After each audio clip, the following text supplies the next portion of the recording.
Voilà, nous sommes au numéro 9 de la rue du Conseil Général à Genève, donc vraiment en plein centre-ville. Le bâtiment est assez luxueux.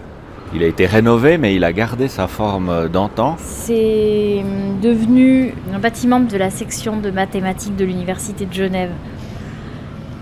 Et bien, dans les années 60, c'est ici que se trouvait la Banque de Crédit International. J'ai retrouvé cette vieille photo sur un prospectus publicitaire. Le nom était écrit en lettres blanches sur toute la hauteur du bâtiment. Alors viens, parce que pour comprendre, il faut faire le tour du bâtiment.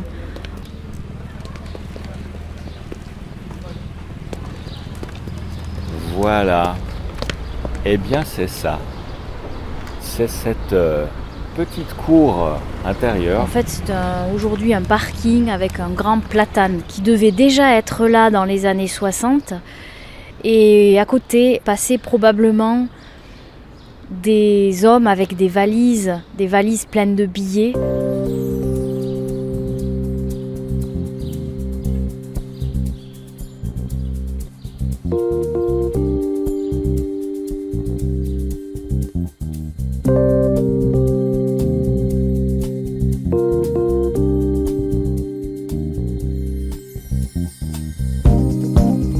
Je suis François Pilet. Je suis Marie Maurice et vous écoutez Dangereux Millions, le podcast qui vous raconte comment la Suisse est devenue la lessiveuse des escrocs du monde entier.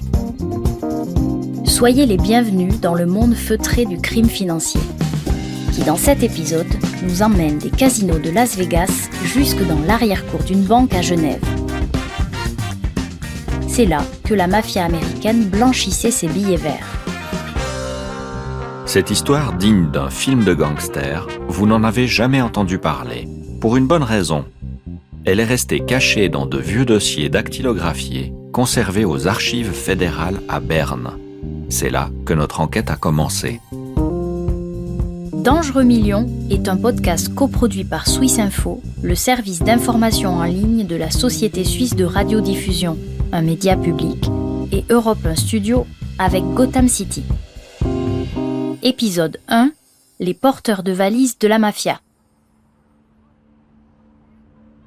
Nous sommes dans les années 1915 dans les rues de New York, plus précisément dans le Lower East Side, qui est à cette époque-là un quartier pauvre et malfamé, où s'entassent les émigrés juifs venus des pays de l'Est.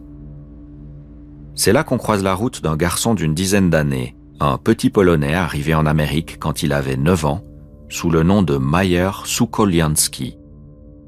L'histoire va retenir son nom en anglais, Meyer Lansky. Meyer n'est pas un enfant comme les autres. Il a ce qu'on appelle aujourd'hui la bosse des maths. Il a une mémoire incroyable. Il sait calculer des probabilités de tête. Et il a trouvé un moyen d'impressionner ses amis. Il leur apprend à truquer les paris quand ils jouent aux cartes ou aux dés. Mais dans les rues du Lower East Side, ça ne fait pas illusion bien longtemps. On aime plutôt jouer à la castagne et notre personnage n'est pas un gros bras. Alors Meyer se trouve un copain qui donnera les coups à sa place. Il s'appelle Charles Luciano. Lui aussi est arrivé à New York à l'âge de 9 ans.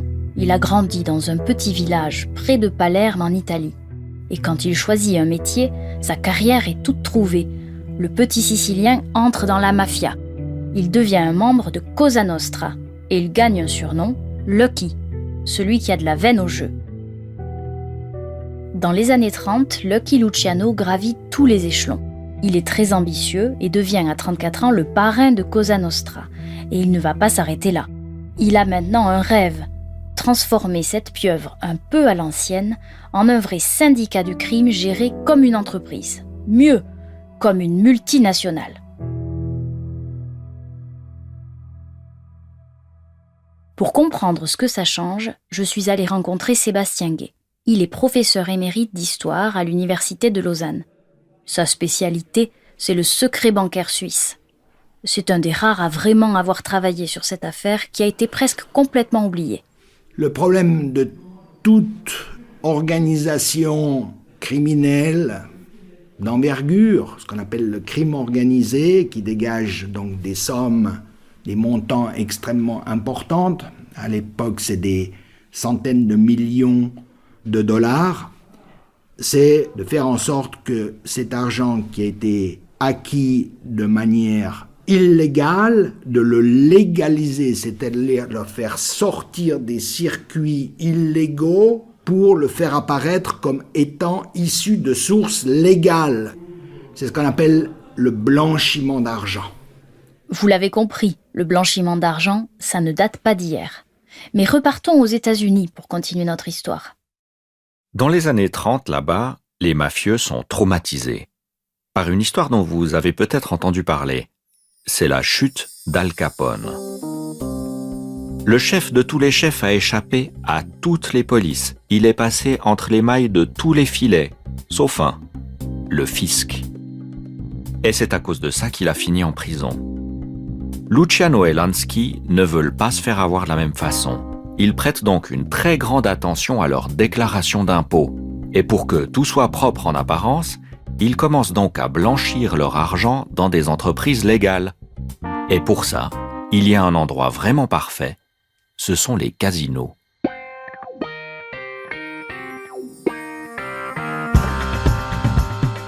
Les salles de jeu brassent une quantité considérable d'argent liquide, des tonnes de billets verts.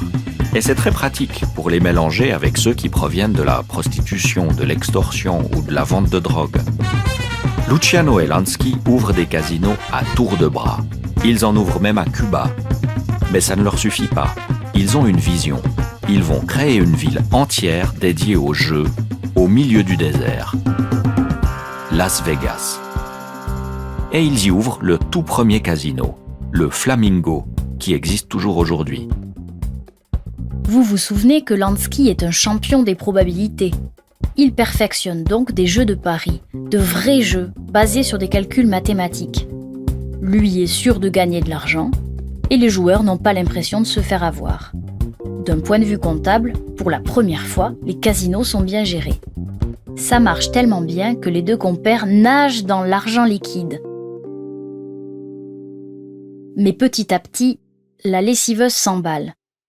Il y a de plus en plus de billets verts qui s'accumulent. Ça devient vraiment problématique. Il faut trouver une solution. Alors, dans la salle des coffres, on trie l'argent. Une partie ira dans la comptabilité officielle. Il faut bien payer des impôts, n'est-ce pas, pour pas finir comme ce vieux Al Capone. Mais une autre partie ressort par l'arrière, dans des valises, qu'il faut bien planquer quelque part. Et là encore, c'est Meyer Lansky qui trouve la meilleure solution. Elle se situe à 10 000 km de là.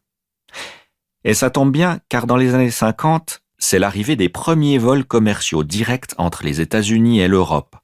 Lansky prend donc l'avion. Direction la Suisse. Il y trouve exactement ce qu'il cherchait, des banques solides, peu regardantes, et surtout très loin des yeux de l'oncle Sam. Évidemment, Lansky ne portait pas lui-même ses valises de cash. Pas la peine de s'embêter avec ça. Il savait, comme nous l'explique Sébastien Gay, qu'il pouvait compter sur l'aide de ses banquiers suisses et de leurs fidèles employés. On les appelle des pèlerins, donc des démarcheurs qui vont attirer, qui offrent à la clientèle de transporter eux-mêmes les fonds en Suisse, de se charger donc du passage toujours délicat des frontières. Des porteurs de valises. Oui, des porteurs de valises, tout à fait. C'est-à-dire, nous vous garantissons que si vous déposez de l'argent issu d'opérations frauduleuses, de la fraude fiscale ou issu du crime organisé, du blanchiment d'argent, nous vous garantissons que les autorités de votre propre pays, qu'elles soient fiscales ou qu'elles soient judiciaires, policières, ne pourront pas vous identifier.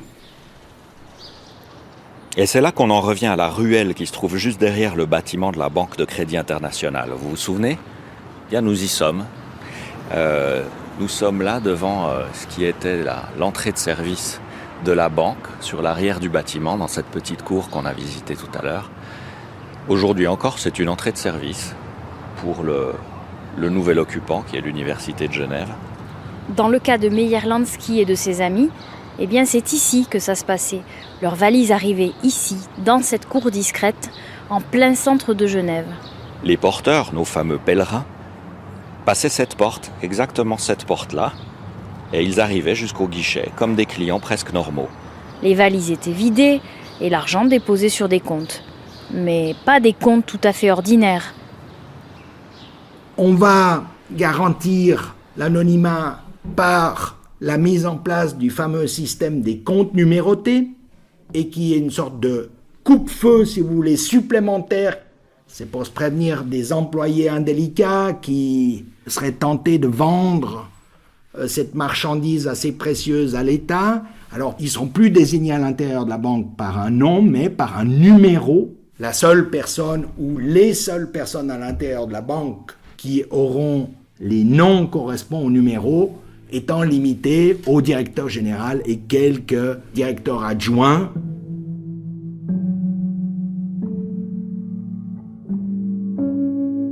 À la Banque de Crédit International, ce directeur s'appelle à l'époque Tibor Rosenbaum. C'est un personnage hors du commun, un Hongrois qui a réchappé de justesse au nazisme et qui s'est réfugié en Suisse, pays neutre, pendant la guerre. Très vite, son succès est insolent. En quelques années, il a donc sa propre banque et les affaires tournent à plein régime. Mais autant vous le dire tout de suite, Tibor Rosenbaum est lié à toutes sortes d'affaires louches. On ne sait pas vraiment comment Tibor Rosenbaum est entré en contact avec Meyer Lansky. On sait juste qu'ils avaient un ami en commun, un homme d'affaires canadien qui avait été poursuivi aux États-Unis au temps de la Prohibition et qui s'était réfugié à Lausanne sur les rives du Léman. Bref.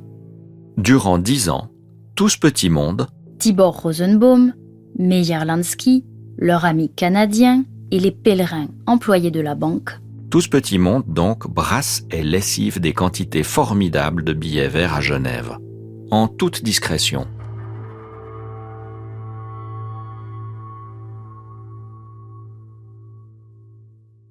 Déposer des millions de dollars dans une banque suisse, c'est bien. Mais comment les faire ressortir pour les rapatrier aux États-Unis? C'est la question que se pose Meyer Lansky à l'époque. Aussi bien les blanchisseurs d'argent que les riches, ultra-riches, ne veulent pas simplement déposer leur argent dans les coffres des banques suisses et puis les laisser dormir dans ces coffres. D'ailleurs, si c'était le cas, les banquiers suisses ne seraient pas très intéressés à ça parce que ça leur rapporte pas grand-chose. La location d'un coffre-fort, rapporte pas beaucoup de gains. C'est là que le génie du mafieux Meyer Lansky rencontre celui du banquier Tibor Rosenbaum. Ensemble, ils mettent au point un système ingénieux pour faire revenir l'argent blanchi aux États-Unis. L'argent déposé à Genève est transformé en prêt bancaire, accordé à des sociétés américaines. Des sociétés qui appartiennent à la mafia, bien sûr. Des entreprises de construction, de l'immobilier de luxe en Floride, ou pour construire des casinos, par exemple. Encore des casinos. Cet argent devient parfaitement propre. Mieux, ces entreprises se retrouvent à payer moins d'impôts parce qu'elles peuvent déduire les intérêts de ces emprunts. C'est gagnant à tous les étages.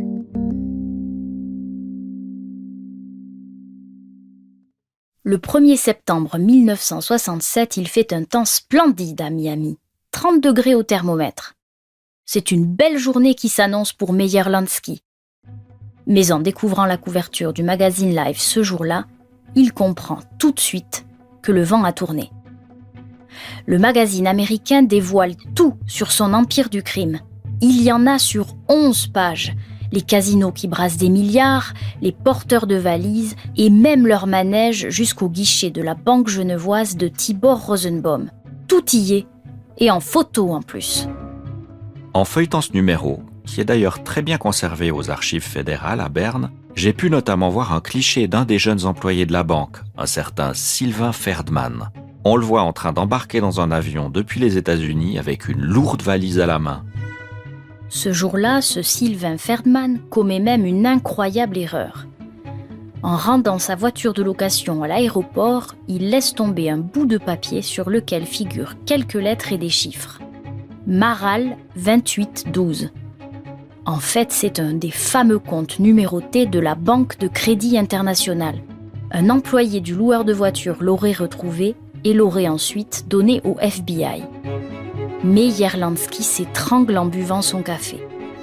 Le magazine Life raconte tout ça en détail, tous ses secrets. Comment les journalistes de Life ont-ils pu obtenir ces informations ? Vous pensez peut-être que c'est un peu gros. Eh bien, Sébastien Gay le pense aussi. Ma conviction raisonnée, c'est que les articles de Life viennent pas de Life. C'est des articles qui sont inspirés en sous-main par les plus hautes autorités américaines. Pourquoi ? Dès les années 20, il y a une partie des autorités américaines qui sont décidées à limiter l'ampleur de la fraude fiscale à l'intérieur même des États-Unis. Ils sont aussi décidés, pour des raisons de souveraineté étatique, à limiter le poids et l'ampleur du crime organisé. Donc à lutter assez sérieusement contre le blanchiment d'argent. Donc il faut aussi lutter contre le paradis fiscal suisse pour lutter contre la fraude fiscale et le crime organisé aux États-Unis. En clair, les États-Unis veulent faire du ménage. Et dans cette grande opération nettoyage, ils comptent sur la Suisse. Problème, les autorités suisses, elles, n'ont pas du tout envie de mettre de l'ordre dans tout ça. Officiellement, la Suisse refuse de collaborer avec les autres pays dans le domaine fiscal. Si le fisc américain pose des questions au sujet d'un contribuable qui aurait caché de l'argent, Berne ne répond pas. Les autorités suisses n'acceptent d'aider les autres pays que s'il s'agit de droit pénal, ce qu'elles considèrent comme de vrais crimes. Parce qu'en Suisse, frauder le fisc n'est pas considéré comme tel. Évidemment, cette situation agace beaucoup de pays, mais les États-Unis, maîtres du monde libre, pensent pouvoir faire pression. Et l'affaire Lansky est l'occasion rêvée. S'ils parviennent à prouver que la mafia blanchit son argent en Suisse, ils pourront peut-être percer le coffre-fort et faire sauter le secret bancaire. Et ça semble bien parti, parce que Meyer Lansky n'est pas le seul à s'étrangler en lisant l'article de Life. En Suisse aussi, le choc est énorme. C'est ce que j'ai pu voir en allant aux archives fédérales à Berne. Bonjour, j'ai rendez-vous pour une consultation. Qui est PILP François. L'affaire Lansky, c'est plusieurs gros dossiers, avec un lien en tissu pour les retenir. On y trouve toute la correspondance des autorités suisses de l'époque. Tout est très bien rangé. Mais personne n'a jamais écrit ou raconté ce qu'il y avait à l'intérieur. J'ai notamment retrouvé une lettre écrite par l'ambassadeur de Suisse installé à Washington aux États-Unis. Il l'envoie quelques jours après la parution de l'enquête de Life à la centrale de Berne, le siège du gouvernement. Et voilà ce qu'il écrit.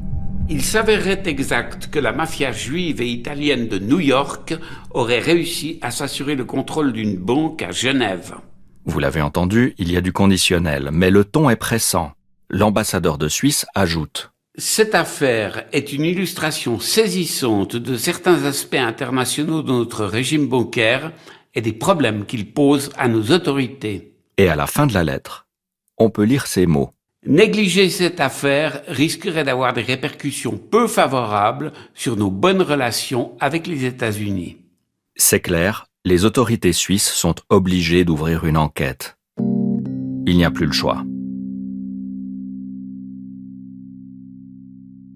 Au siège de la Banque de Crédit International, dans le centre de Genève, c'est aussi la panique.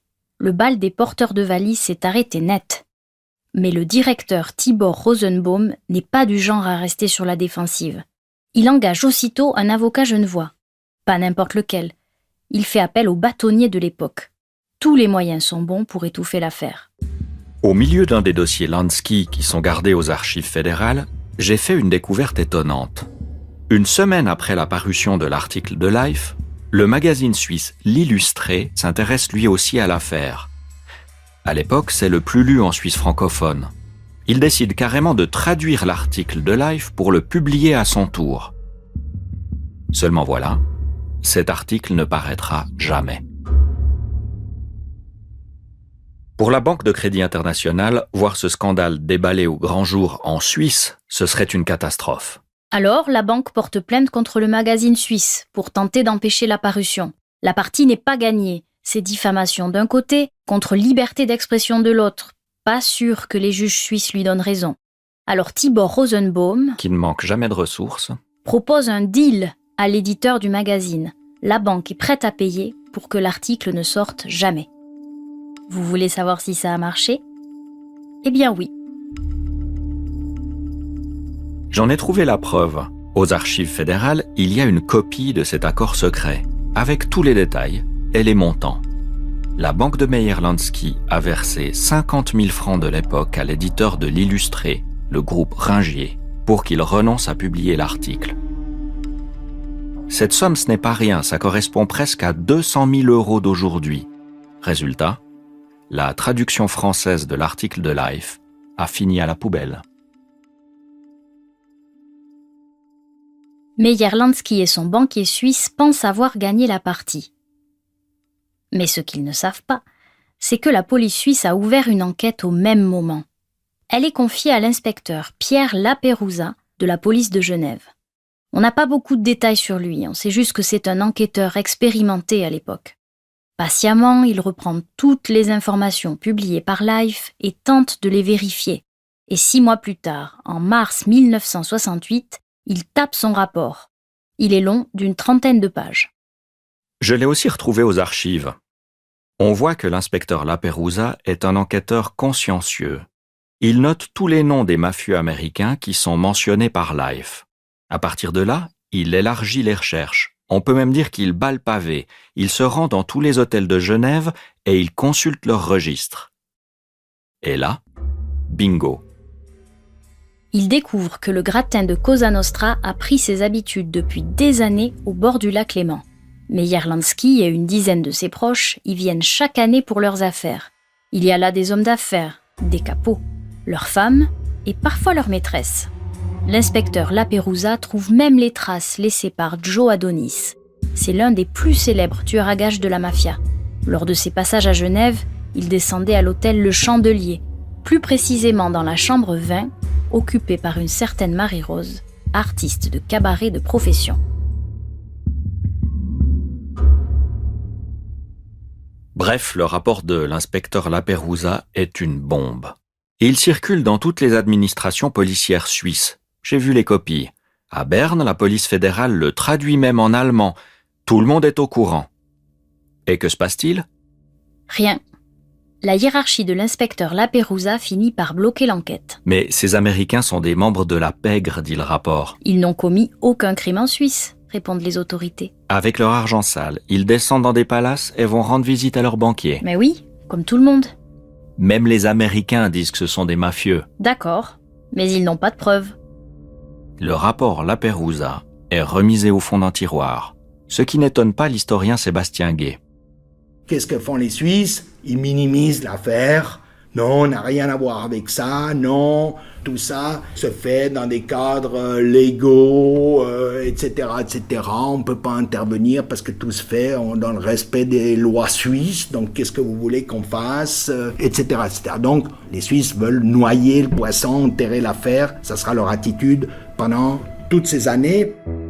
Tibor Rosenbaum et sa banque ne seront plus inquiétés.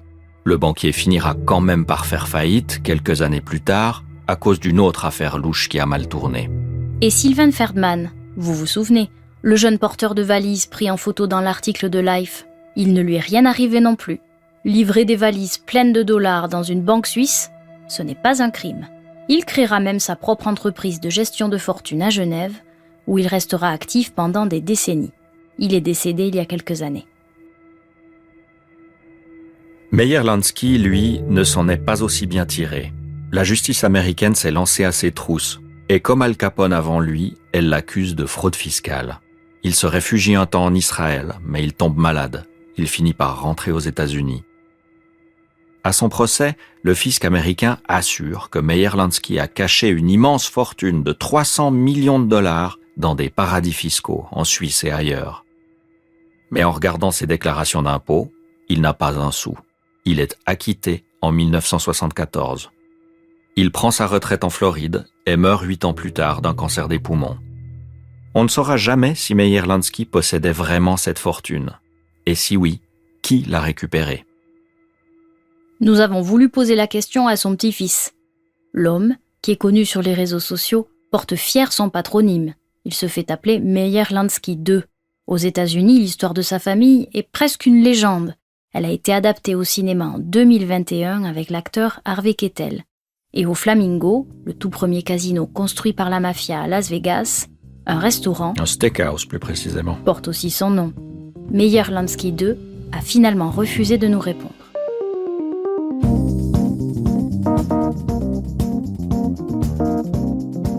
Vous venez d'écouter Dangereux Millions, un podcast coproduit par Swiss Info, le service d'information en ligne de la Société suisse de radiodiffusion, un média public, et Europe 1 Studio avec Gotham City. À très bientôt pour un nouveau voyage en Suisse dans le monde feutré du crime financier. Mon problème, c'est de faire rentrer clandestinement Licio Gelli en Suisse, mais le but était pur puisqu'il s'agissait pour lui de se rendre et d'être jugé. Bon, je vous dis pas, les chemins de traverse, j'ai pris tous les feux rouges, j'ai traversé toutes les frontières. Vous l'avez pris en voiture ? Je l'ai pris en voiture. Ce jour-là ? Oui, je me divertissais beaucoup. Réalisation et composition des musiques originales, Julien Tarot. Direction, Joe Fay. Direction Europe 1 Studio, Fanny Rascle. Conseil éditorial, Suzanne Reber. Relecture, Virginie Mangin. Illustration, Kai Reusser. On vous retrouve très vite sur votre plateforme d'écoute préférée pour un nouvel épisode. Et d'ici là, si vous avez aimé Dangereux Millions, dites-le sur les réseaux sociaux. Donnez-nous un 5 étoiles. C'est la meilleure façon de nous soutenir.